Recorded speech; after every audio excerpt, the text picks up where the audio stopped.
Perkenalkan, nama saya Ahmad Najib Zain dengan NIM 44220499 ingin mempresentasikan Dispro program televisi non-drama talk show Ngobrol Asik. Next.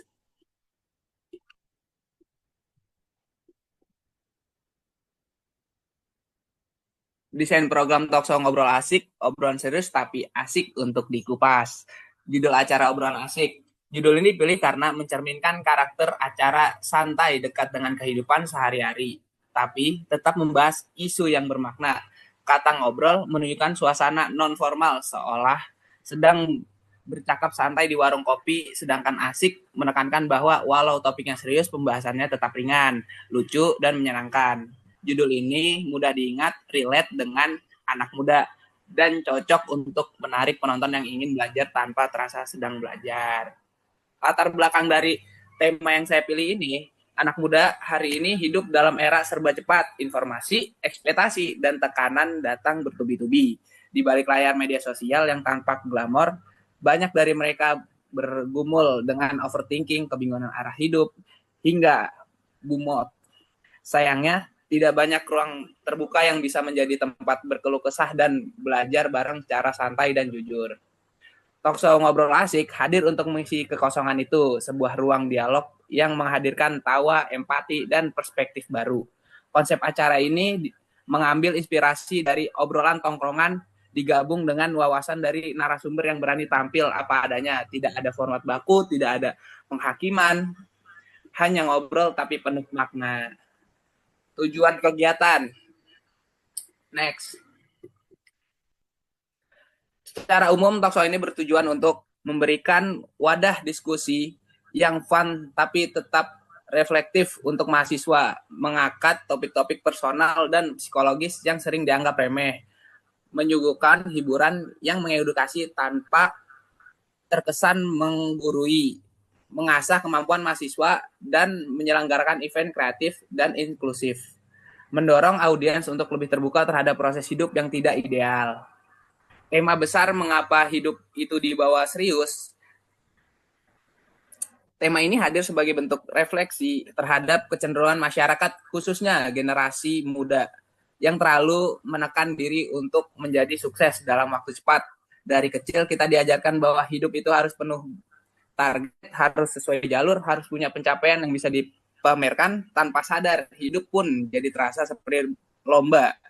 Siapa yang paling cepat menikah, punya rumah, punya karir keren, atau terlihat bahagia di media sosial. Lewat tema mengapa hidup itu dibawa serius, talkshow Ngobrol Asik ini membuka ruang diskusi tentang absurditas itu semua. Apakah hidup memang harus selalu masuk akal dan produktif? Apakah kita boleh gagal dan tetap merasa cukup? Tema ini mengajak audiens untuk menertawakan tekanan hidup, menyadari bahwa keseriusan yang berlebihan justru sering bikin kita kehilangan esensi kehidupan itu sendiri. Alih-alih memberikan solusi instan, talkshow ini mengajak untuk menerima hidup apa adanya, kadang lucu, kadang kacau, kadang nggak masuk akal, dan itu wajar. Topik-topik ini akan dibahas seputar tema antara lain, hidup nggak harus produktif setiap hari, timeline hidup orang nggak harus sama, ketika hobi jadi ajang kompetisi, overthinking musuh terbesar yang kita pelihara sendiri, bahagia bukan kewajiban tapi bonus. Target audiens talkshow Ngobrol Asik ditunjukkan untuk menjadi ruang reflektif yang tetap menghibur bagi generasi muda, terutama mahasiswa fresh graduate yang sedang berada dalam fase penuh tekanan sosial, pencarian jati diri, dan kebingungan akan masa depan. Secara lebih spesifik, target program ini mencakup mahasiswa usia 18 sampai 25 tahun dari berbagai jurusan, fresh graduate yang sedang mengalami fase transisi dari dunia kampus ke dunia kerja, muda yang aktif di media sosial dan akrab dengan budaya internet, serta humor absurd, individu yang sedang mengalami quarter life crisis, overthinking, burnout, atau sekedar bingung dengan hidupnya.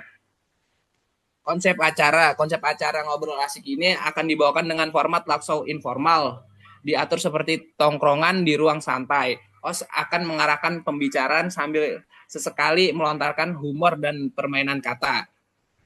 Narasumber dipilih karena keautentikan mereka, bukan sekedar popularitas. Nuansa visual akan dibuat playful, beanbag, papan tulis dengan coretan ngawur, cemilan di meja, hingga dekorasi absurd tapi estetik. Unsur interaktif jadi elemen kunci, baik dari penonton langsung maupun lewat media sosial. Segmen-segmen utama, curhatan random, membaca absurd dari audiens, bener tapi ngaco, diskusi dengan logika nyeleneh, kalau aku jadi kamu, saran tidak berguna menghibur, bongkar isi tas, melihat hal random di tas para narasumber sebagai ice breaking. Intinya, obrolan yang kelihatan asik cuman serius, tapi justru relevan banget dengan realita. Nah, yang ketujuh ini, rundown kegiatan, durasi kurang lebih 90 menit. Waktu awal pembukaan oleh MC dan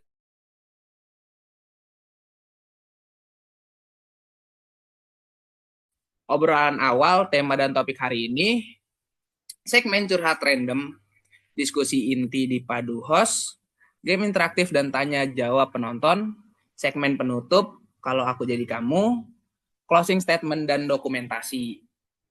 Yang ke-8, narasumber opsional atau disesuaikan dengan ketersediaan.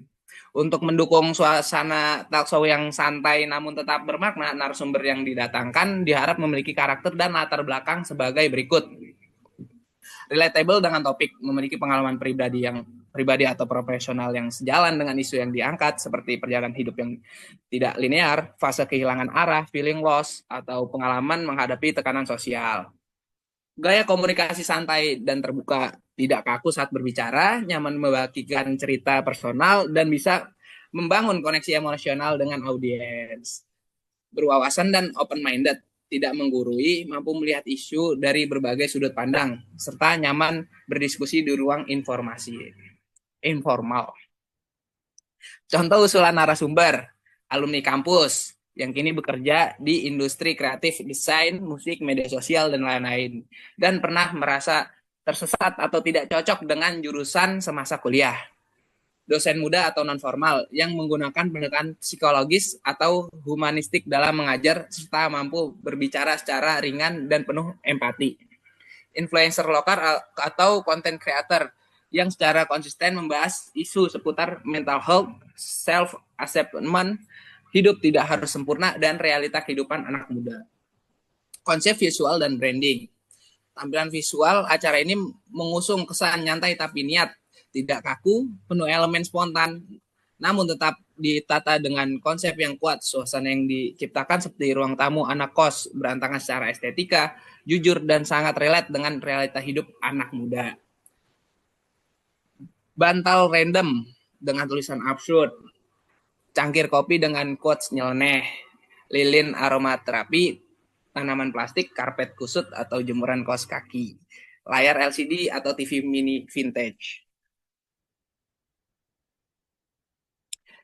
Yang ke-10 ini ada estimasi anggaran atau budgeting skala kampus, kebutuhan, komponen anggaran, rincian, konsumsi narasumber, konsumsi peserta,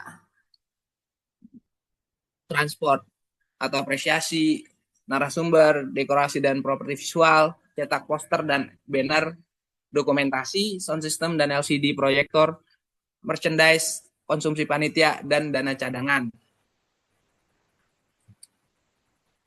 Dengan catatan beberapa komponen bisa ditekan jika ada kolaborasi antara UKM, sponsor, atau peminjaman properti dari pihak kampus. Jika acara berbayar, HTM kecil bisa membantu menutup sebagian biaya konsumsi merchandise. Untuk acara yang lebih kecil, minimal 50 peserta, anggaran bisa dipotong kurang lebih 30%. Segmentasi target pemasangan iklan, segmentasi audiens, agar program ini menarik minat pemasang iklan, penting untuk memetakan audiens utama yang akan terpapar tayangan. Kategori segmentasi usia 18 sampai 25 tahun, jenis kelamin laki-laki dan perempuan, kecenderungan minat pada topik mental health, karir, dan self-growth. Mahasiswa aktif dari berbagai jurusan. Kategori segmentasi lokasinya ada di kota-kota besar di Indonesia dengan konsentrasi kampus dan anak muda, Jakarta, Bandung, Jogja, Surabaya. Minat dan gaya hidup aktif di media sosial Instagram, TikTok, dan YouTube. Segmentasi ini memperlihatkan bahwa audiens obrolan asik punya daya beli aktif, engagement tinggi di dunia digital, dan merupakan target empuk bagi brand-brand yang sedang menyasar Gen Z dan early millennials. Target pemasangan iklan, produk minuman dan makanan ringan, seperti Kopken, Catem, Jeko, Indomie, snack kekinian. Cocok untuk mahasiswa yang sering nongkrong dan menikmati minuman atau makanan santai. Produk ini hadir secara natural sebagai teman ngobrol. Platform e-commerce dan marketplace seperti Tokped, Shopee, Bukalapak, target audiens yang aktif belanja online, familiar dengan promo dan diskon, serta sering mencari produk kekinian. Layanan edukasi seperti Ruang Guru, Zenius, Haruka Edu. Alasan mahasiswa sangat membutuhkan sumber belajar tambahan sehingga platform edukasi ini relevan dan menarik untuk dipromosikan. Aplikasi dan layanan digital seperti Gojek, Grab, OVO, Dana, Netflix, Spotify. Audiens aktif menggunakan aplikasi transportasi, pembayaran digital, dan hiburan streaming. Brand, fashion, dan lifestyle anak muda. H&M, H&M, Uniqlo, Cotton On, Friends, Converse, produk fashion yang sesuai tren dan digemari oleh mahasiswa dan generasi muda. Layanan konseling dan mental health, Halodoc, konseling online, aplikasi meditasi seperti Calm atau Headspace, topik mental health dalam talkshow relevan dengan layanan pendukung kesehatan mental yang semakin dibutuhkan anak muda. CO working space dan tempat nongkrong. Go work, kolega, tempat kopi atau kafe populer di sekitar kampus. Mahasiswa membutuhkan ruang untuk belajar, diskusi, dan bersosialisasi, sehingga cocok menjadi sponsor lokasi. Nah, di sini penutup terakhir adalah penutup. Obrolan asik hadir bukan sekedar sebagai hiburan atau pelengkap aktivitas kampus, tapi sebagai sebuah percobaan sosial yang dibalut dengan nuansa budaya pop masa kini. Dengan cara yang ringan, penuh kreativitas, dan apa adanya. Acara ini mengajak peserta untuk menggali sisi kemanusiaan kita bersama, menyadari bahwa setiap dari kita sedang menjalani perjalanan mencari arti hidup. Lewat kehangatan dan canda tawa, program ini tak hanya relevan dengan tema, tapi juga memberikan pengalaman yang menyenangkan dan bermakna. Sekian presentasi yang dapat saya sampaikan. Semoga bermanfaat untuk kalian semua. Saya Ahmad Najib Zain, undur diri. See you next time. Bye-bye.